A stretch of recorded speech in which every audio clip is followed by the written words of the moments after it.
Hi guys, welcome to Be Banker. स्वागत है आपका आज की क्लास में। आज की वीडियो में मैं हूं प्रीति मैम और आज मैं लेकर के आ गई हूं आपके लिए एक और नई जबरदस्त वाली क्लास।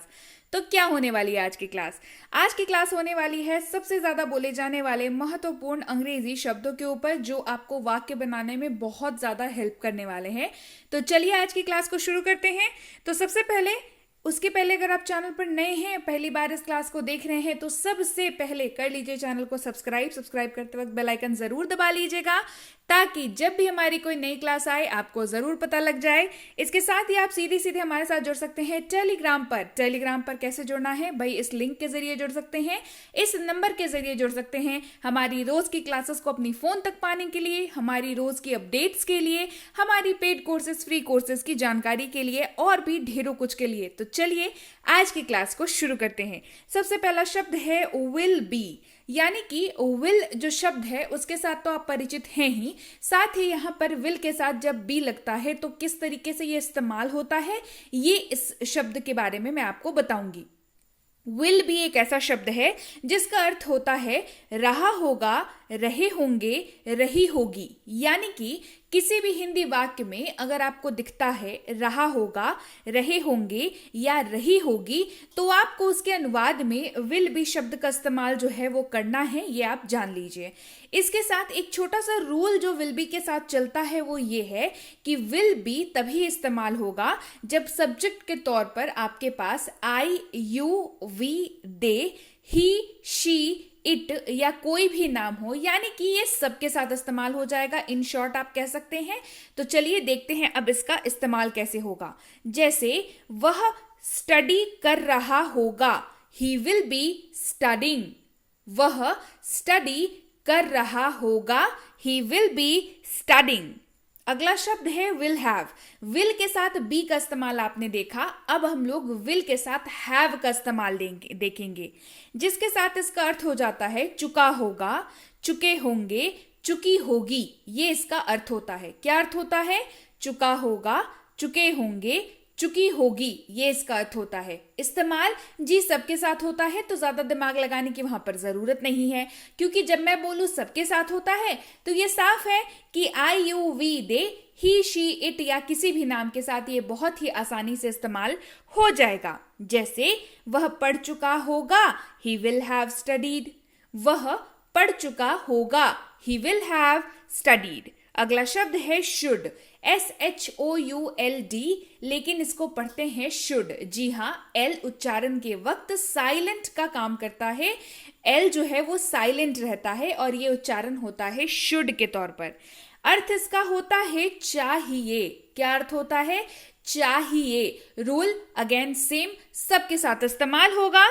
तुम्हें जाना चाहिए, यू शुड गो। तुम्हें जाना चाहिए, यू शुड गो। अगला शब्द है वुड, WOULD, पढ़ते हैं इसको वुड।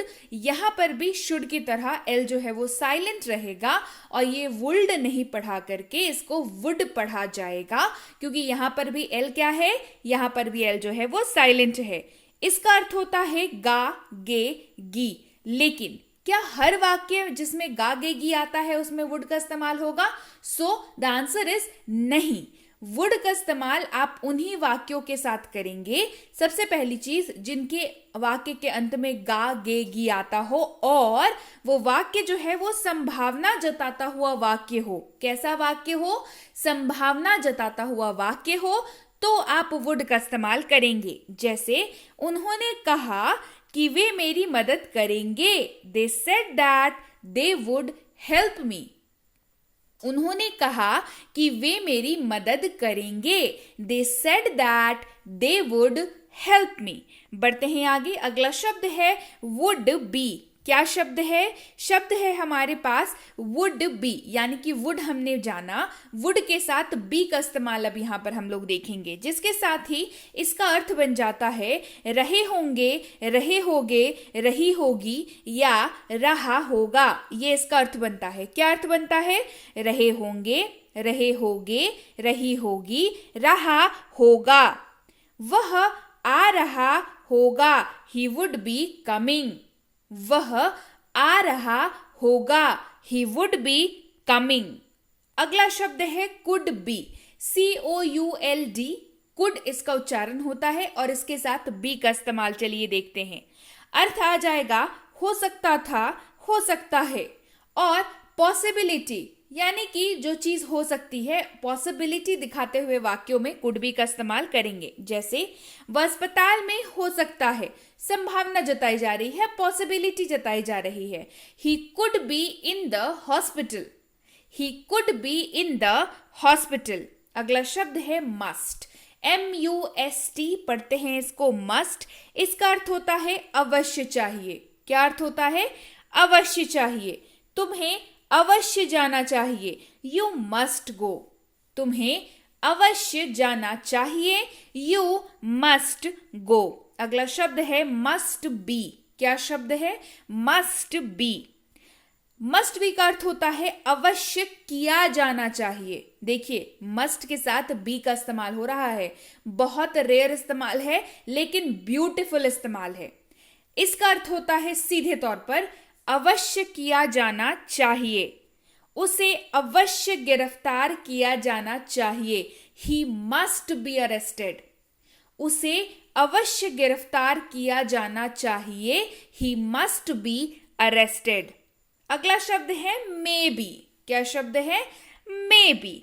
इस्तेमाल होता है किया जा सकता है के तौर पर, किया जा सकता है, लेकिन संभावना जताने वाले वाक्यों के साथ इस्तेमाल होगा। जैसे उसे धोखा दिया जा सकता है, ही मे बी चीटेड, उसे धोखा दिया जा सकता है, ही मे बी चीटेड। अगला शब्द है शुड बी। शुड बी कराया, शुड कराया, और ये शुड के साथ बी लगा हुआ है, बन गया है शुड बी।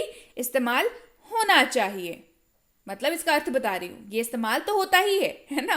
इस्तेमाल इसका होता है होना चाहिए के तौर पर। जैसे उसे घर पर होना चाहिए, he should be at home, उसे घर पर होना चाहिए, he should be at home. Will have to अगला शब्द है हमारे पास। क्या शब्द है? Will have to. ना होगा या ना पड़ेगा, इस तरीके से इस्तेमाल होता है। कैसे? ना होगा या ना पड़ेगा। जैसे मुझे जाना होगा, I will have to go, मुझे जाना होगा, I will have to go. अगला शब्द है यूज्ड टू। क्या शब्द है? Used to. इसका इस्तेमाल सबसे पहली चीज समझ लीजिए, यूज्ड टू का इस्तेमाल जो है वो भूतकाल की आदत या भूतकाल में हमेशा होने वाली क्रिया को दर्शाते हुए जो वाक्य होते हैं उनके साथ किया जाता है। किन के साथ किया जाता है? फिर से, भूतकाल की आदत या भूतकाल में हमेशा होने वाली जो हैबिट होती है उसको दर्शाने के लिए किया जाता है। इस बात का ध्यान आपको बहुत ज्यादा रखना है जब आप जो है यूज टू का इस्तेमाल करना चाहें। जैसे वह धूम्रपान करता था या धूम्रपान किया करता था। क्या है? धूम्रपान करता था या धूम्रपान किया करता था। ये क्या दर्शा रहा है? भूतकाल की आदत। He used to smoke. क्या हो गया? He used to smoke. बढ़ते हैं आगे। सपोज्ड टू अगला है हमारे पास। क्या है? सपोज्ड टू, यानी कि करने की उम्मीद है या करना चाहिए। जब करने की उम्मीद है, ये ना बैक ऑफ द माइंड चलता है कि करने की उम्मीद है, लेकिन सामने लाइन क्या आता है? करना चाहिए। यानी कि ये ऐसे वाक्यों में इस्तेमाल होगा जो एक्सपेक्टेशंस या ऑब्लिगेशन को दर्शाते हुए हो। कैसे वाक्यों में? एक्सपेक्टेशन या ऑब्लिगेशन को दर्शाते हुए वाक्यों में इसका इस्तेमाल किया जाएगा। जैसे मुझसे उम्मीद की जाती है कि मैं उसकी मदद करूं। बैक ऑफ द माइंड किसी के बारे में आपके चल रहा है कि अरे सब उम्मीद करता है कि मैं उसकी मदद करूं, लेकिन आप क्या करते हैं? मुझे उसकी मदद करनी चाहिए, मुझे उसकी मदद करनी चाहिए। I am supposed to help you, I am supposed to help you. मुझे आपकी मदद करनी चाहिए। I am supposed to help you. अगला शब्द है हैव बीन। हैव के साथ बीन का प्रयोग हो रहा है। ता आ रहा हूं, ते आ रहे हैं, इसके तौर पर होता है। ता आ रहा हूं, ते आ रहे हैं। IUV दे के साथ easily इस्तेमाल हो जाएगा। आप काम करते आ रहे हैं, you have been working। आप काम करते आ रहे हैं, you have been working। अगला है had been, had के साथ been का प्रयोग। आ रहा था, आ रही थी, आ रहे थे, इन तीनों के जगह पर आप अनुवाद करते वक्त had been का इस्तेमाल करेंगे। वह पढ़ता आ रहा था, he had been studying। वह पढ़ता आ रहा था, he had been studying। has been अगला शब्द है, क्या है? has been, has के साथ been लगा। ता आ रहा है, ते आ रहे हैं, ती आ रही है, इन तीनों ही तरीकों से इस्तेमाल होगा और इस्तेमाल ही, शी, इट और किसी भी नाम के साथ होगा। जैसे मोहन काम करता आ रहा है, Mohan has been working. Mohan काम करता आ रहा है, मोहन हैज बीन वर्किंग। अगला शब्द है कुड हैव। कुड के साथ हैव लगा, बहुत अच्छा इस्तेमाल है, एडवांस इस्तेमाल है, तो ध्यान से देखिएगा। इसका सीधे सीधे अर्थ होता है सकता था, सकती थी, सकते थे, ये इसका अर्थ होता है, ठीक है। लेकिन यह क्षमता दिखाता है, कोई काम जो किया जा सकता था लेकिन नहीं किया गया, इस तरीके के वाक्यों में इस्तेमाल होगा। एक जल्दी से इसका स्ट्रक्चर समझ लीजिए। स्ट्रक्चर समझ लीजिएगा ना तो वाक्य बनाना बहुत आसान हो जाएगा, स्पेशली जब आप बात कुड हैव की करें।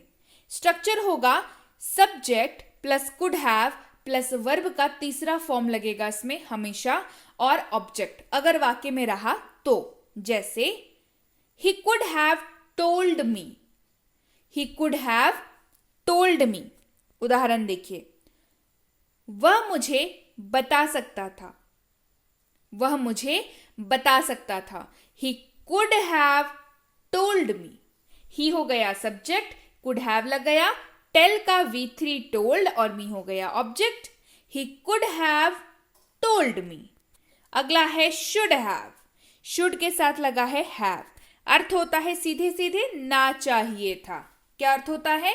ना चाहिए था, जो काम करना चाहिए था लेकिन किया नहीं गया। करना चाहिए था लेकिन किया नहीं गया। स्ट्रक्चर समझ लीजिए, subject plus should have plus V3 plus object अगर वाक्य में हुआ तो। जैसे उसे जाना चाहिए था, ही शुड हैव गॉन। उसे जाना चाहिए था, ही शुड हैव गॉन। बढ़ते हैं आगे, अगला शब्द देखते हैं। अगला शब्द है वुड हैव। क्या शब्द है? Would have. चुका होता या होगा, इस तरीके से इस्तेमाल होता है। चुका होता या होगा। किसी कार्य की होने की संभावना थी लेकिन नहीं हुआ, ऐसे वाक्यों में इस्तेमाल होगा वुड हैव का। Structure subject plus would have plus V3 और ऑब्जेक्ट अगर वाक्य में हुआ तो। मैं पहुंच चुका होता, आई वुड हैव रीच्ड। मैं पहुंच चुका होता, आई वुड हैव रीच्ड।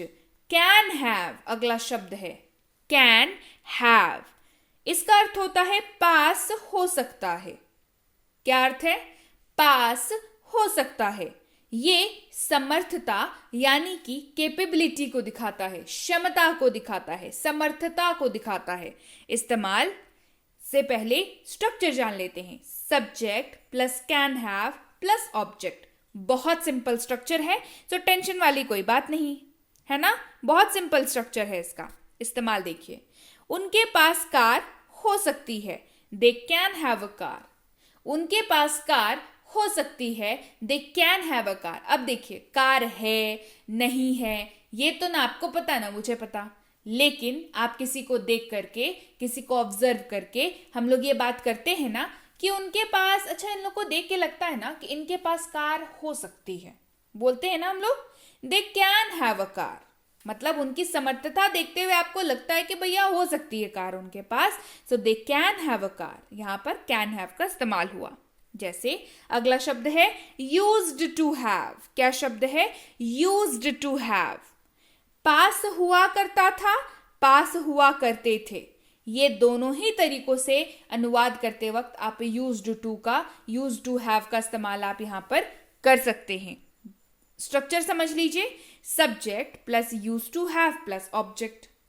शब्द बड़ा है तो ये इस तरीके से इस्तेमाल होगा, subject plus use to have plus object. जैसे मेरे पास एक एंटीक फोन हुआ करता था, I use to have these antique phone.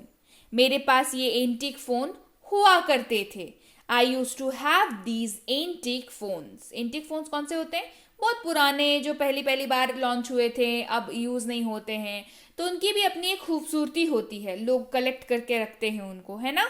तो मेरे पास ये एंटीक फोन हुआ करते थे, I use to have these antique phones.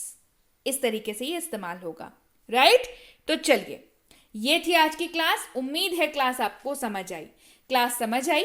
हाँ तो कमेंट करके बताइए। क्लास पसंद आई? हाँ तो कमेंट करके बताइए। और इसके साथ ही अगर पहली बार इस चैनल पर हैं तो जल्दी से सब्सक्राइब कर लीजिए। भाई जो क्लास समझ आ गई है, पसंद आ गई है तो लाइक और शेयर भी करिए। रोज रोज बोलना पड़ेगा, जल्दी से कर दीजिए क्लास को लाइक शेयर। चैनल को नहीं किया है सब्सक्राइब तो जल्दी से कर लीजिए। इसके साथ ही अगर आप घर बैठे फ्री इंग्लिश सीखना चाहते हैं तो बेसिक प्लस से बेहतर कोर्स आपको नहीं मिल सकता। इस कोर्स को करने के लिए आप करिए टेलीग्राम इस नंबर पर और मंगवा लीजिए इस कोर्स को और इसकी ई बुक को अपने लिए। मिनी स्पोकन इंग्लिश कोर्स और इसकी ई बुक को मंगाने के लिए भी टेलीग्राम पर मैसेज करना होगा।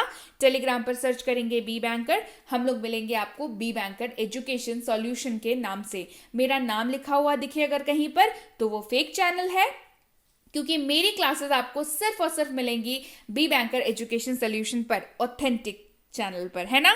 इस लिंक के जरिए आएंगे तो भी आप सीधे ऑफिशियल पेज पर लैंड करेंगे, तो वहां पर आप ज्वाइन बटन को क्लिक करके ज्वाइन कर सकते हैं।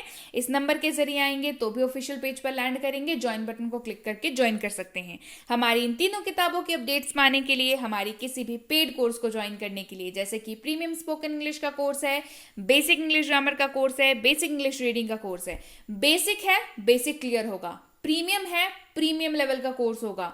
हर दिन क्लास दिया जाएगा, हर दिन नोट्स दिया जाएगा, डाउट क्लासेस दिए जाएंगे, होमवर्क दिया जाएगा, होमवर्क नहीं बनाने पर दोबारा होमवर्क बनवाया जाएगा। ये सारी चीजें हमारी पेड कोर्सेज में अवेलेबल हैं। तो अगर आपको पेड कोर्स करनी है तो आप मैसेज करें टेलीग्राम पर कि भाई मुझे पेड कोर्स करनी है, ग्रामर की, रीडिंग की, इंग्लिश की, है ना। आप जो भी लिख करके भेजेंगे उसके बाद हमारे प्रतिनिधि आपके अकॉर्डिंगली आपको जवाब दे पाएंगे।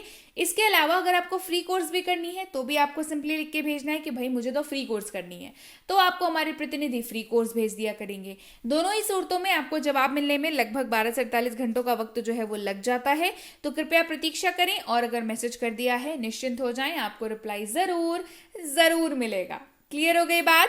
सो yes guys, that's it for today. Thank you so much for watching be with Be Banker, empowering lives through knowledge. Thank you so much for watching. Stay tuned to Be banker.